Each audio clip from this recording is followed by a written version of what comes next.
Hello, my dear listeners. I'm Catherine Whitmore, and welcome to Real English Stories, where we not only share moving tales from real lives, but also help you improve your English through natural storytelling. As you listen, you'll discover vocabulary for emotions, phrases for relationships, and useful expressions for sharing your own experiences. My name is Isabella. I am 32 years old. I live in a small coastal town in Cornwall, England. I work at a college and I teach English literature. I did not want to fall in love. Not again. My last relationship ended badly, and I promised myself, no more love, just work, just teaching. That was my plan. But then Daniel walked into my class, and everything changed. Daniel was one of my students. He was only 21 years old, with dark hair and gentle eyes. He was quiet, but always attentive. From the very first day, I felt something unusual.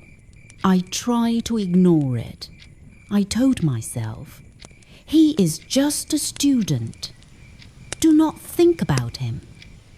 But my heart did not listen. He always came to class early, sitting in the front row. And every time he smiled at me, I felt my resolve slipping. One afternoon, after class, he stayed behind.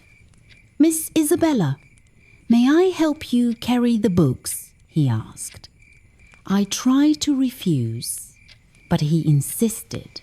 We walked together down the quiet corridor, and though we said very little, I felt calm, almost safe beside him.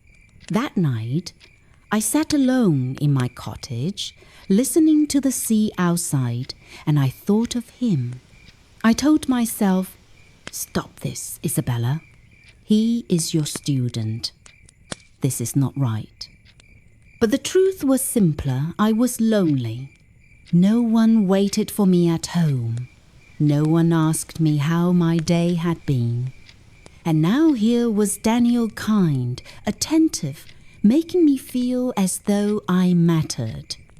Weeks passed, and our connection grew stronger. He stayed after class more often. He spoke honestly, almost shyly, about how he admired not just my lessons, but me. I told him it was wrong. I told him to stop. But secretly, I didn't want him to. I was torn between duty and desire, between what was proper and what was real. And then, the last day of term arrived. Daniel was no longer my student.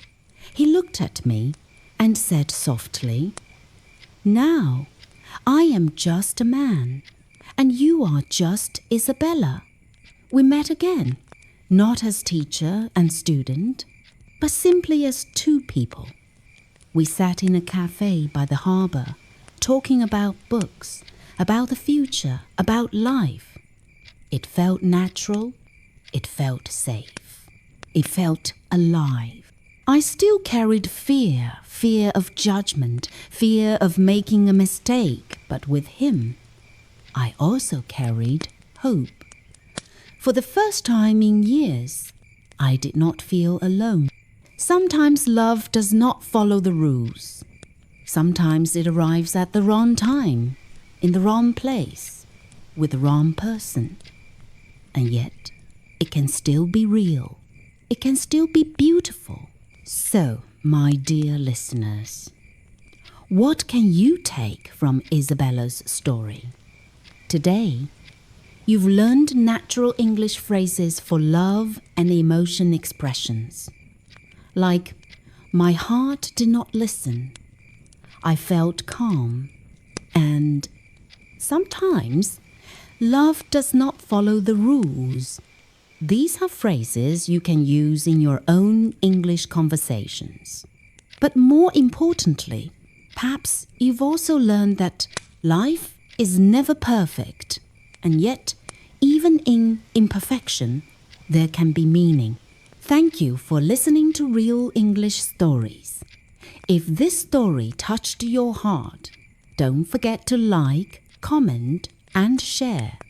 And of course, join me again for more stories that help you learn English and maybe understand life a little better.